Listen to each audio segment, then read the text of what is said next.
My name is Grace. I am 28 years old, and I live in a quiet apartment in the city. I was sitting on my couch, holding a warm cup of coffee, when the lock clicked. I hadn't given anyone a key recently, but my mother never needed permission to ruin my peace. The door swung open, banging hard against the wall. There she stood, breathless and beaming, dragging two large pink suitcases behind her. My younger sister, Chloe, trailed behind her, looking around my living room like she was shopping for furniture. My mother didn't say hello. She didn't ask how I was. She just clapped her hands together and pointed at Chloe. "Sweetheart," she announced, her voice echoing in the small space. "Meet the new owner of your apartment." Chloe smirked. It was that same look of entitlement I had seen since we were children. She walked past me, dropped her bag on my clean rug, and started touching my things. My heart hammered in my chest, but I didn't scream. I didn't cry. I just took a sip of my coffee and hid a small smile behind the mug. Because my mother and sister had made a fatal mistake. They thought I was the same pushover daughter they had used for years. They didn't know what I had signed last night. But before I tell you how everything flipped and subscribe, drop a comment. Where are you watching from? My name is Grace. I am 28 years old. If you looked at my life on paper, you would think I was successful. I have a job I worked hard to get. I have a savings account. I have an apartment in the city that smells like vanilla and old books. But to my family, I am not Grace the successful woman. I am Grace the utility. I am like the spare tire in the trunk of a car. You don't think about the spare tire when you are driving down the highway with the music blasting. You don't polish the spare tire. You don't take pictures of it. You only remember it exists when something goes wrong. When you have a flat. When you are stranded on the side of the road in the rain. Then, you value the spare tire. But the moment the car is fixed, you throw the tire back in the dark trunk and forget it exists. That is my role. I have a sister named Chloe. She is 4 years younger than me. Chloe is the sports car. She is bright, loud, and expensive. My parents love the sports car. They spend all their time polishing her, showing her off, and worrying about her paint job. My mother always says, "Grace, you are so strong, you are so responsible." For years, I thought that was a compliment. I thought it meant she was proud of me, but I was wrong. Responsible wasn't a compliment. It was a job description. It meant that I didn't need care. It meant I didn't need love. It meant that my resources were available for them to harvest whenever they wanted. I remember when I was 24.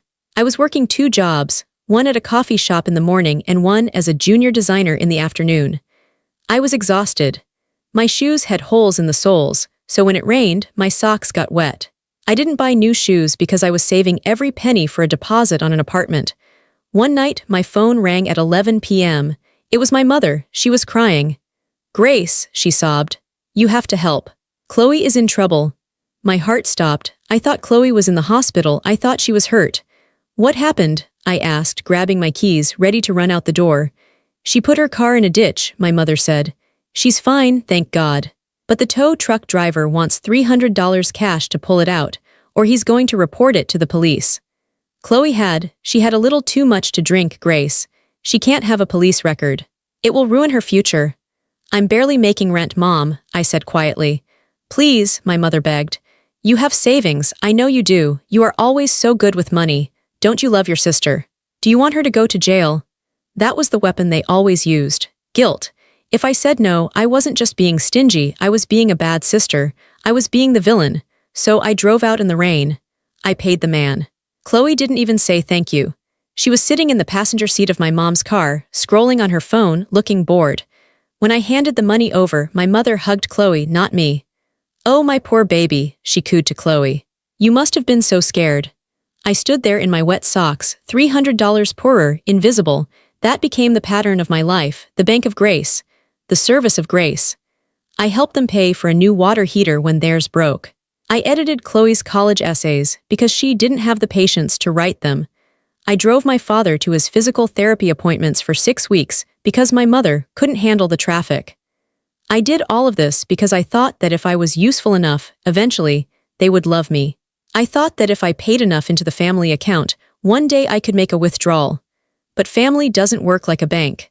The apartment I live in now is the only thing that is truly mine. I found it 3 years ago. It was a mess when I moved in. The walls were a sickly yellow. The floors were scratched. But it had big windows and it was in the city, far away from the suburbs where my parents lived. I fixed it up myself. I sanded the floors on my hands and knees until my knuckles bled. I painted the walls a soft, creamy white. I bought plants, ferns, succulents, and a big fig tree in the corner. I made it a sanctuary. My parents hated it. "It's too small," my father said when he visited. "It's too far away," my mother complained. "It's boring," Chloe said. "There's no color, it looks like a dentist's waiting room." They insulted it, but they loved to use it. When they came into the city for shopping, they would dump their bags in my living room. They would use my bathroom and use all my expensive hand soap. They would drink my coffee and complain that I didn't have the right kind of sugar. They treated my home like a public rest stop. But lately, something had changed. Chloe had decided she wanted to be an influencer. She spent all day making videos on her phone. She talked about aesthetic and lifestyle. She started complaining that her bedroom in my parents' house was ugly and uncool. She started making comments about my apartment.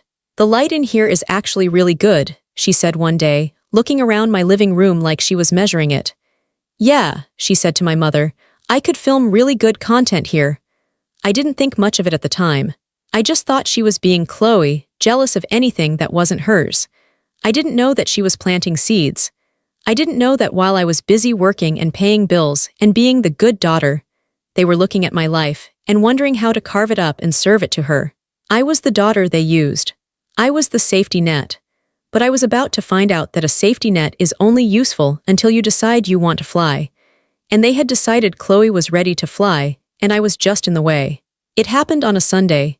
Sunday was mandatory family dinner. It was a ritual I dreaded all week. My stomach would start to hurt on Saturday night. By Sunday afternoon, I would have a tension headache throbbing behind my eyes. But I went. I always went. Because if I didn't, my mother would call me 10 times. She would leave voicemails saying, "We miss you. Why do you hate us? Are you too good for your family now?" It was easier to go and suffer for 3 hours than to deal with the fallout of saying no. That Sunday, I finished work early. I had a big project I had wrapped up on Friday, so I didn't have to go into the office. I decided to drive over to my parents' house a little early. I thought maybe, if I helped my mom cook, she would be nice to me. I thought maybe we could have a normal conversation before Chloe woke up and took over the room. I parked my car down the street. The driveway was full because my aunt was visiting for the weekend, and her big SUV took up 2 spots. I walked up the sidewalk. The leaves were turning brown and crunching under my boots. It was a cold, gray afternoon. The front door was unlocked. It always was. My parents lived in a safe, quiet neighborhood where nothing bad ever happened, at least, nothing bad that you could see from the street. I opened the door quietly. I didn't mean to sneak in. I just didn't want to slam it. I stepped into the hallway. The house smelled like roast beef and onions. It was a heavy, suffocating smell. I was taking off my coat when I heard them. They were in the kitchen. My mother, my father, and Chloe. They were laughing. It wasn't a nice laugh. It wasn't the sound of a family enjoying a joke. It was a scheming laugh. It was the sound of people who think they have gotten away with something clever. I froze. My hand stopped halfway to the coat rack. A feeling of cold dread washed over me. "It's honestly perfect, Mom," Chloe said. Her voice was loud and excited. "The location is exactly what I need. It's right near the boutiques. I can walk to the gym. And the brick wall in the living room, it's going to look so good as a background for my videos. I'm going to go viral." My heart skipped a beat. Brick wall. My apartment had a brick wall. It was one of the reasons I rented it. "I know, baby," my mother said. Her voice was dripping with that sugary affection she only ever used for Chloe. "You deserve it. You've been so unhappy here in the suburbs. You're a city girl. You need to be where the action is." "But Mom," Chloe whined slightly, "what if she says no? You know how she is about her stuff. She's so uptight." "Don't worry about Grace," my mother said. The way she said my name made me feel sick. She said it with such dismissal, like I was a fly she was swatting away. "Grace will do what I tell her to do. She always does." I stood in the hallway, unable to breathe. I pressed myself against the wall, listening. "But Frank is worried," my mother continued. "Aren't you, Frank?" "I just don't think it's right, Martha," my father said. His voice was low and weak. "It's her apartment. She pays for it. She's lived there for 3 years." "So what?" my mother snapped. "We helped her with the deposit, didn't we? Technically, that makes it a family investment. We have rights to it. And besides, look at her life, Frank. What does she do? She goes to work, she comes home, she reads books, she's boring." She's boring, the word hung in the air like smoke. Grace doesn't need a two-bedroom apartment in the city, my mother went on. She's alone, she's single. She's not doing anything with her life. Chloe has potential, Chloe is going places. Chloe needs that apartment to launch her career. Grace is just taking up space. I felt tears pricking my eyes, hot and stinging. Is that what I was to them? A waste of space. We'll just tell her that we're struggling with money, my mother said, plotting my destruction as casually as she chopped vegetables. I'll tell her that we might lose the house if we don't rent out her old room here. I'll cry a little bit. She can't stand seeing me cry. She'll panic. She'll offer to move back home to save us. It's a win-win. She saves money, we get her under our roof where we can keep an eye on her, and Chloe gets the city apartment. But the lease, my father said, doesn't it expire soon? Next week, my mother said triumphantly. I checked her mail when I was over there last Tuesday. The renewal notice was on the counter. She hasn't signed it yet. She's probably waiting until the last minute like she always does. She had gone through my mail. She had violated my privacy. So here is the plan, my mother said. I'm going to call the landlord tomorrow. I'll pretend to be Grace. I have all her information. I'll tell him that I'm not renewing but that my sister Chloe is going to take over the lease. He won't care as long as the check clears. By the time Grace finds out the paperwork will be done, she'll have no choice but to pack up and come here. I love you, Mom, Chloe squealed. You're the best. I know, my mother said. And don't worry about Grace. She doesn't need boundaries, Frank. She needs direction. We are doing her a favor. She's lonely. She needs to be back with her family. I didn't hear anything after that. The rushing sound of blood in my ears drowned them out. They weren't just asking me to move. They were stealing from me. They were impersonating me. They were planning to trick me, displace me, and force me back into my childhood bedroom so I could serve them until I died. They looked at my life, my quiet, peaceful, hard-won life, and they decided it was just raw material for Chloe to consume.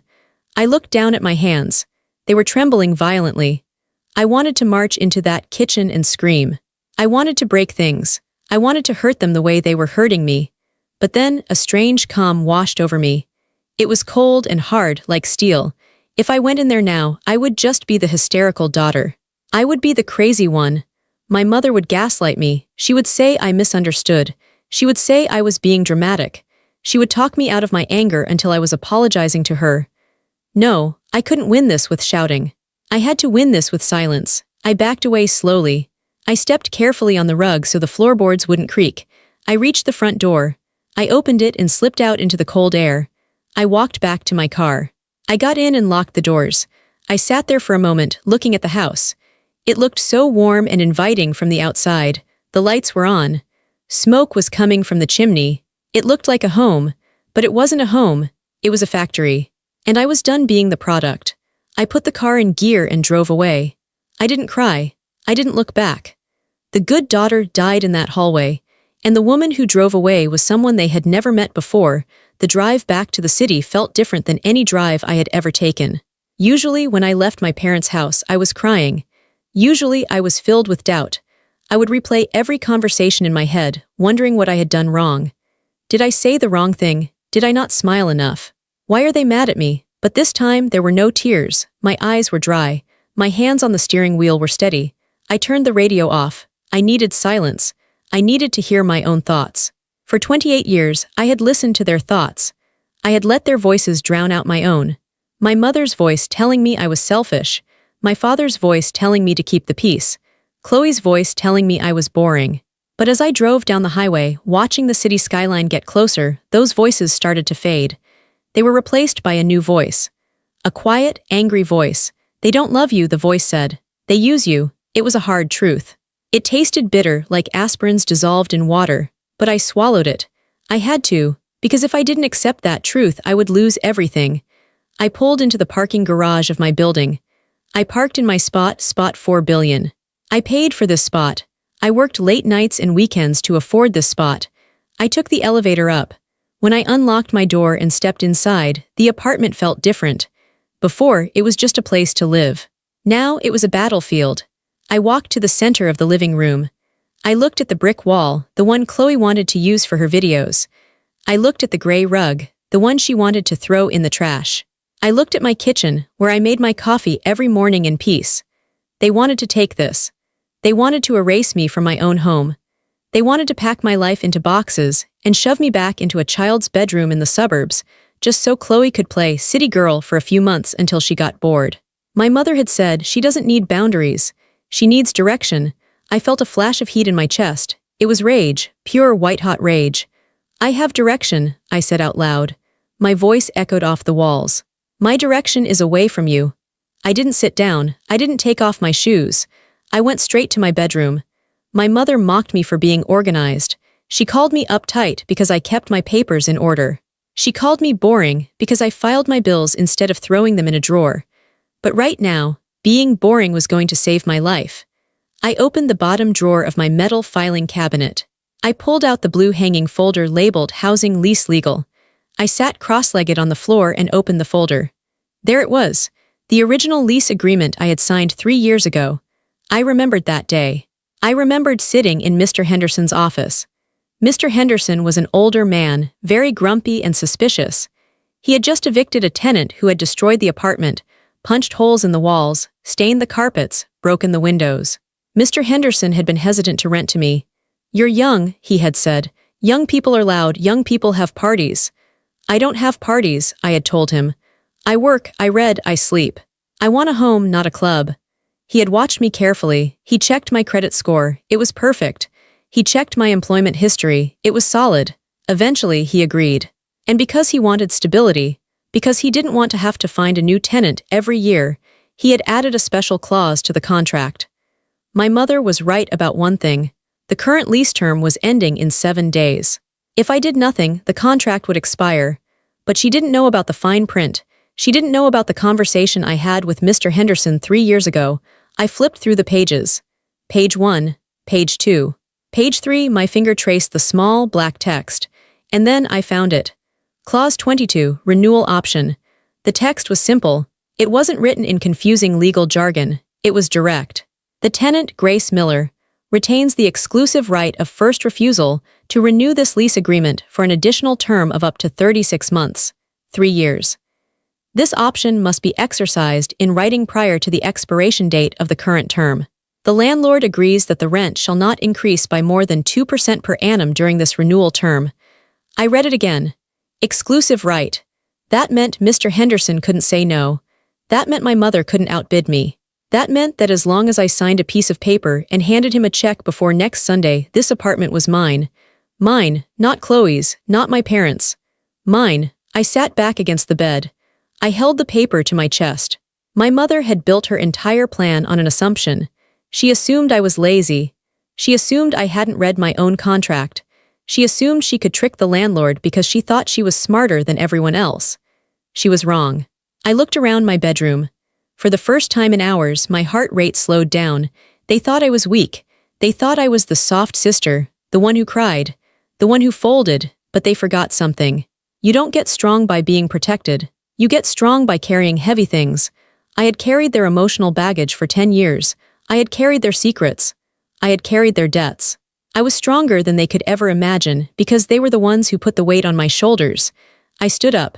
I placed the lease on my desk. I went to the bathroom and looked at myself in the mirror. I looked tired. My skin was pale. My eyes were red from the stress. But there was something else in my eyes, a sharpness, a clarity. I wasn't a victim anymore. I was a strategist. I washed my face with cold water. I brushed my hair. I walked back into the living room and looked out the window at the city lights. My mother was probably at home right now, laughing with Chloe. They were probably looking at furniture online, picking out things for my apartment. They were probably feeling so smug, so victorious. Let them laugh, I thought. Let them plan. Tomorrow, the world was going to flip upside down. I went to the kitchen and made myself a cup of tea. I sat on the couch I bought with my own bonus check, and I started to make a list. I didn't write it down. I wrote it in my head. Secure the home, secure the law, secure the evidence, cut the cord. I took a sip of tea. It was hot and comforting. I wasn't scared anymore. I was ready. The next morning, I woke up at 6 a.m. I didn't need an alarm. My body was humming with adrenaline. I called my boss at 8 a.m. "I need to take a personal day," I said.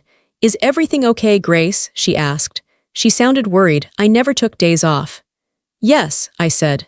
"I just have some urgent family business to attend to." It wasn't a lie. It was business. and it was about to be very urgent for my family. I dressed carefully. I wore my best blazer, the black one that made me feel powerful. I put on my heels. I wasn't dressing for a lazy day at home. I was dressing for war. At 9 a.m., I walked into the rental management office on the first floor. Mr. Henderson was there, sitting behind his desk, eating a donut. He looked up, surprised to see me. "Grace," he said, wiping sugar off his lip. "Sink leaking again." "No, Mr. Henderson," I said. I sat down in the chair opposite him.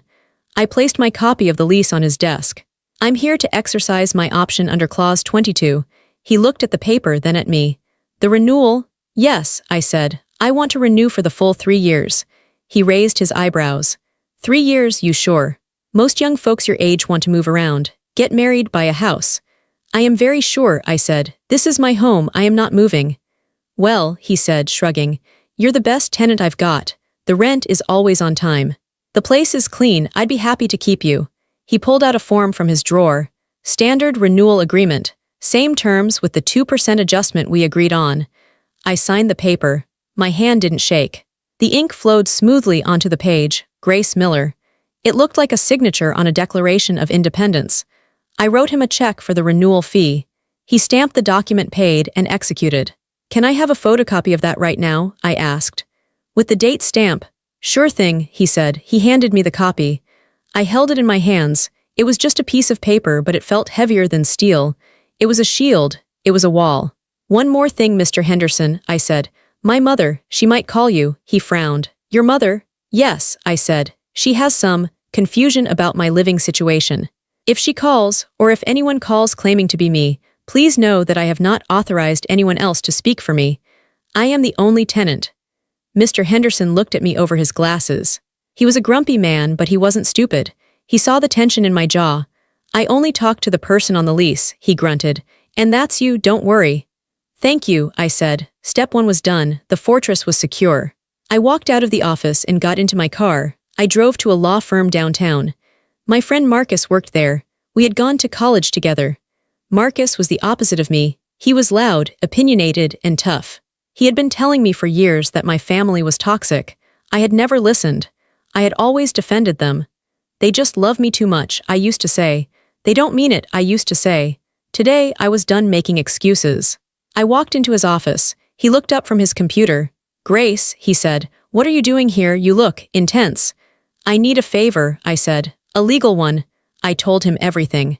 I told him about the conversation I overheard. I told him about their plan to impersonate me. I told him about the direction my mother thought I needed. Marcus listened. He didn't interrupt. But I saw his face getting darker and darker. His jaw tightened. When I finished, he slammed his hand on the desk. "That is incredible," he said. "I knew they were bad, Grace, but this is fraud. This is conspiracy." "I know," I said. "I'm not here to sue them, not yet. I just want to make sure they can't stay." "You want a trespassing notice," he said. It wasn't a question.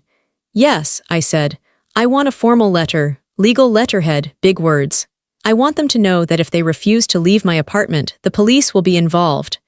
"I'll do it right now," Marcus said. He started typing furiously. "I'm going to cite the penal code.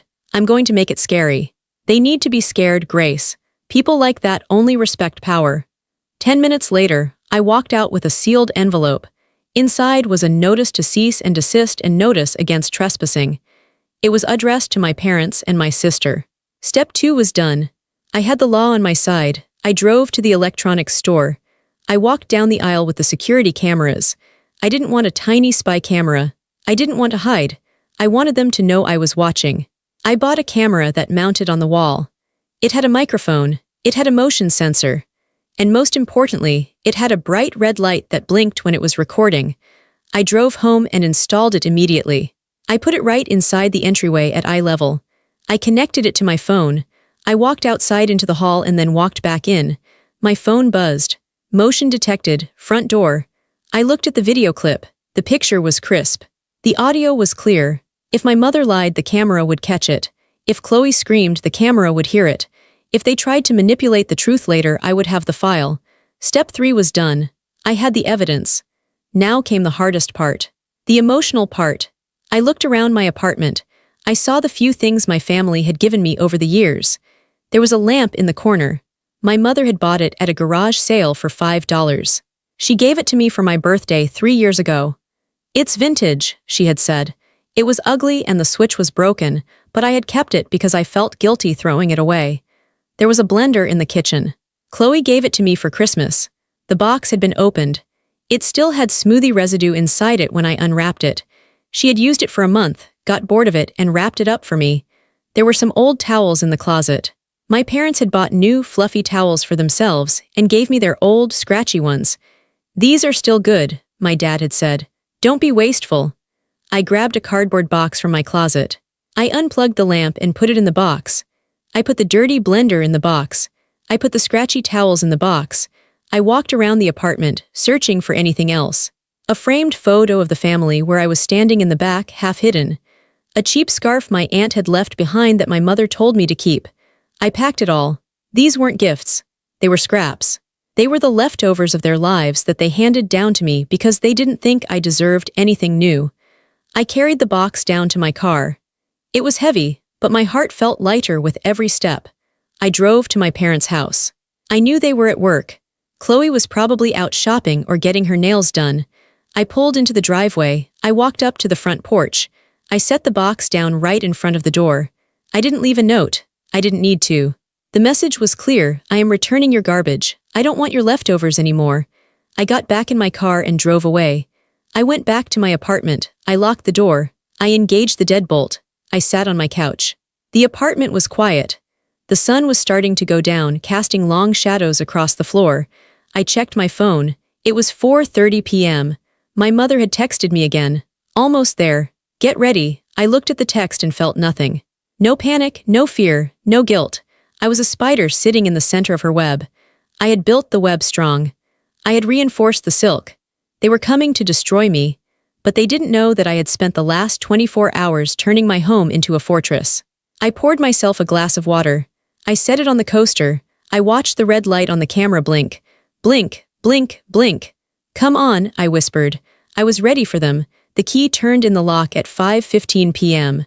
I was sitting in my favorite armchair, the one facing the door. My laptop was open on my lap, but the screen was dark. My hands were folded calmly on the keyboard. I had practiced my breathing for the last hour. In for 4 counts. Hold for 4, out for 4. The door swung open with force. My mother didn't just open doors, she conquered them. She strode in, bringing a gust of cold air and her overpowering perfume with her. Chloe was right behind her, dragging 2 massive pink suitcases. The wheels rumbled loudly over the threshold and onto my wood floor. They were beaming. It was sickening. They looked like tourists arriving at a resort. "Surprise!" my mother yelled, throwing her arms out wide. She waited for my reaction. She expected confusion, then compliance. I didn't stand up. I didn't smile. I just looked at them. "Hello, Mother," I said. My voice was flat. "Hello, Chloe." Chloe didn't even look at me. She dropped the suitcase handle and immediately walked toward the kitchen. Grace, why is the counter so cluttered? We're going to need to clear all this out. I have my espresso machine coming tomorrow." She was already moving in. She hadn't even asked. She was rearranging my life in her head before she had even taken off her coat. My mother walked toward me, her smile faltering just a little at my lack of enthusiasm. "Oh, stop being so gloomy, Grace. We have wonderful news. Amazing news." She sat down on my coffee table, right in front of me, invading my personal space. She put a hand on my knee. I resisted the urge to flinch. "We've been thinking," she started, using her caring mother voice. "It was a performance. You've been working so hard. You look tired, honey, really tired. And we realized. You need a break, you need to come home." "Home?" I asked. "I am home." "No, silly," she laughed, waving her hand dismissively. "I mean real home with us. We miss you. And this city life, it's so stressful, so expensive. Daddy and I decided we want you to move back into your old room for a while. Save some money, eat my cooking." She paused for effect. "And since the apartment will be empty, Chloe is going to take it over, just for a while. To help her get started." "It's perfect," Chloe called from the kitchen. She was opening my cabinets now. "Grace, do you seriously not have oat milk? Whatever, I'll buy my own." My mother squeezed my knee. "See, it works out for everyone. You get to be taken care of, and Chloe gets a chance to shine. We'll help you pack this weekend. You can be out by the 1st of the month." It wasn't a question. It was a command wrapped in fake concern. I looked at my mother's hand on my knee. Then I looked at her face. I saw the manipulation in her eyes. She wasn't worried about me being tired, she just wanted my apartment. No, I said. The room went silent. My mother blinked. What? No, I repeated. I am not moving out, I am not tired, and Chloe is not taking my apartment. My mother's face changed instantly. The warmth evaporated. Her eyes narrowed into slits. Excuse me, I don't think you understand, Grace. We aren't asking, we need this to happen. Your father and I have decided. You don't get to decide, I said. You don't live here. Chloe walked back into the living room, looking annoyed. Mom, tell her to stop being selfish. I already told my followers I'm moving to the city. I can't look like a liar. Grace, my mother said, her voice dropping to a dangerous, low tone. Don't be difficult. After everything we've done for you, we helped you get this place. We are your family, you owe us. I owe you nothing, I said calmly. You ungrateful little, my mother stood up, her face flushing red. This apartment is basically ours. We paid the deposit. You paid $500 5 years ago, I said. I have paid $60,000 in rent since then. It doesn't matter, she shouted. The lease is up next week, we know. I called the landlord weeks ago pretending to be you to ask about the date. We know it expires, and you are not renewing it. We are putting it in Chloe's name. She admitted it. She admitted the fraud. Actually, I said, reaching for the folder on the side table. That's where you're wrong. I picked up the folder. I didn't open it yet, I just held it. Chloe, I said, looking at my sister. Don't unpack that bag. Shut up, Grace, Chloe sneered. Mom said I can have the room, go pack your boring clothes. My mother stepped closer, looming over me. You will do what you are told, Grace. Or so help me God, you won't be welcome in this family anymore. I looked at the camera by the door. The little red light blinked steadily. Blink, blink, blink. They had walked right into the spider's web. Are you done? I asked. My mother looked confused by my tone. She expected tears. She expected me to crumble. She didn't know how to handle this version of me.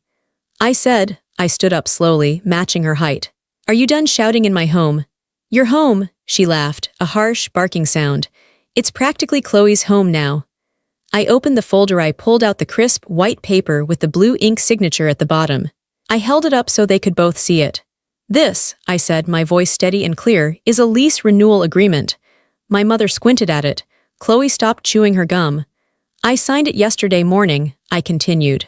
Mr. Henderson countersigned it. I exercised my option under Clause 22. This apartment is legally leased to me, Grace Miller, for the next 3 years. The rent is paid. The contract is binding. I let the paper lower, but I didn't put it down. So, I said, the lease is not expiring next week. It is not available for Chloe. It is mine, and I am not moving. My mother froze. Her mouth opened, but no sound came out. She looked like a fish gasping for air. The narrative she had built, the one where she snapped her fingers and I obeyed, had just shattered against the wall of legal reality. You what? She whispered. I renewed it, I said, for 3 years. You lying bitch, Chloe screamed. She lunged forward, her face twisted in a tantrum.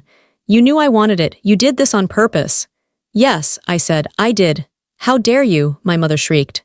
The fake sweetness was entirely gone now. She was a monster. How dare you go behind my back? I am your mother. I told you what the plan was. I overheard your plan, I said. On Sunday. I heard you tell Dad that I didn't need boundaries, I needed direction. I heard you say I was boring and that I'd just get over it. My mother's face went pale. She realized I knew everything. So, I continued. I decided to give myself some direction. The direction is staying right here. I will call the landlord, my mother threatened. I will tell him you're unstable. I will tell him to cancel it. You can try, I said, but he knows me. He likes me, and unlike you, I actually pay my bills. I need this apartment, Chloe yelled. She was crying now, big, angry, ugly tears. My career depends on it. I can't live in the suburbs anymore. I'm an influencer. I need the city aesthetic. Then get a job and rent one, I said, like I did. Mom, Chloe wailed, turning to her protector. Fix it, make her leave. My mother turned her fury on me. Her eyes were cold, filled with a hatred I had never wanted to see but always suspected was there. You are selfish, she hissed. You are a selfish, jealous girl. You have always been jealous of Chloe because she shines and you don't. You are trying to sabotage your sister because you are bitter. I am not jealous, I said. I am just tired of being used. If you don't cancel that lease, my mother said, stepping closer, her finger pointing in my face, If you don't call him right now and tell him it was a mistake. We are done, do you hear me? Dad and I will cut you off. No more family dinners, no more Christmas, you will be alone. It was the ultimate threat. The weapon she had used to control me my whole life. The fear of abandonment. But standing there, looking at her contorted face, looking at Chloe's childish tantrum, I realized something. I was already alone. Even when I was with them, I was alone. I was a servant, not a member. Okay, I said. My mother blinked.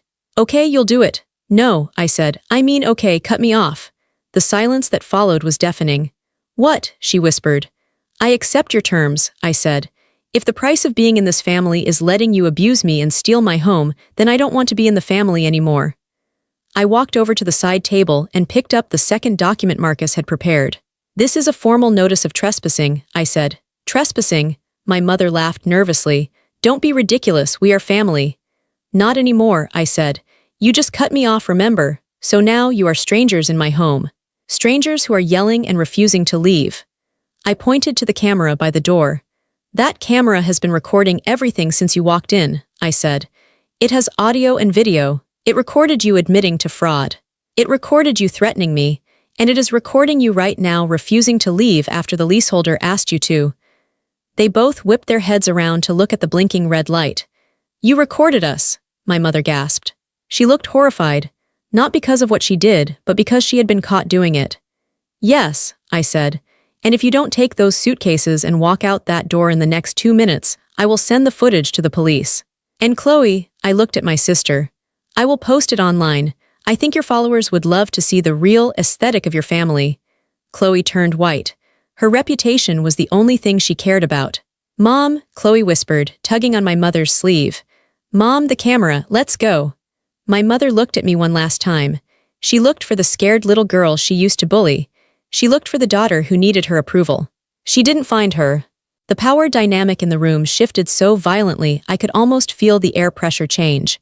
Minutes ago, they were the conquerors, marching in to claim their territory. Now, they were the intruders, scrambling to retreat.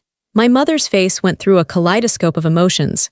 Shock, rage, disbelief, and finally, fear. She realized I wasn't bluffing. She realized that for the first time in 28 years, she had absolutely no leverage over me. You would do that? She asked quietly. You would humiliate your own sister online. You were ready to make me homeless, I replied. I am just protecting myself. I am your mother, she said, her voice trembling. It was a last-ditch effort to pull the guilt string. Then act like one, I said. She stared at me for a long moment. I held her gaze. I didn't look down. I didn't apologize. Fine, she spat. The venom was back. Fine. Have your stupid apartment. Keep your miserable little life. But don't come crawling back to us when you realize nobody else wants you. I won't, I said. She turned around sharply, her coat whipping the air. Chloe, grab your things. Chloe looked at me with pure hatred. I hate you, she hissed. You ruined everything. I didn't ruin anything, I said calmly. I just stopped you from stealing. Chloe grabbed the handles of her suitcases. She yanked them so hard one of them tipped over. She had to struggle to right it, looking clumsy and foolish. There was no grace in their exit. They marched toward the door. My mother paused with her hand on the knob. She looked back at the apartment, at the high ceilings, the light, the life she wanted to snatch for her favorite child. You're a cold-hearted girl, Grace, she said. I don't know where you came from. I came from you, I said. I learned how to survive from you. She slammed the door. The sound echoed through the apartment, then silence. I stood there for a long time. My heart was pounding against my ribs like a trapped bird. My hands were shaking again. The adrenaline was fading, leaving me feeling lightheaded and dizzy. I walked over to the door and engaged the deadbolt. Click. Then the chain lock, slide. I went to the window. I peeked through the blinds. I saw them down on the street. My mother was gesturing wildly, yelling at Chloe. Chloe was crying, kicking the tire of their car. They looked chaotic. They looked miserable. They got into the car and drove away. I let out a breath I felt like I had been holding for days. I walked into the kitchen. I saw the cabinet door Chloe had left open. I closed it gently. I saw the rug my mother had walked on with her shoes. I would vacuum it later. I was alone. But it wasn't the lonely feeling my mother had predicted. It wasn't cold. It wasn't scary. It felt spacious. The air in the apartment felt cleaner. The heavy weight of expectation, the constant anxiety of what will they want next, was gone. I realized they were right about one thing. I was boring to them. Because I didn't provide drama. I provided stability. And they hated that I used that stability for myself instead of them. I went to the fridge and poured myself a glass of cold water. I drank it standing in the middle of my kitchen. My phone started buzzing on the counter. Incoming call. Dad. I looked at the screen. My father, the enabler. The one who watched them plan my eviction and said nothing. The one who stood by while I was treated like a servant. He was probably calling to guilt me. To tell me I had upset Mother. To ask me to apologize and fix it like I always did. I watched the phone vibrate. Buzz, buzz, buzz. I didn't pick it up. I didn't decline it either. I just let it ring until it stopped. Then I did something I should have done years ago. I went into my contacts. Mother, block contact. Chloe, block contact. Dad, block contact. I put the phone down. The silence returned. And this time it sounded like music. The next few weeks were strange. It was like learning to walk again after having a cast removed. My leg was weak, but it was free. I kept expecting the other shoe to drop. I kept expecting the police to show up, or Mr. Henderson to change his mind, or my family to appear on my doorstep with a battering ram. But they didn't. The trespass notice Marcus had sent them by certified mail probably helped. He told me he included a cover letter explaining the legal consequences of harassment. He said my mother had called his office screaming, but he simply hung up.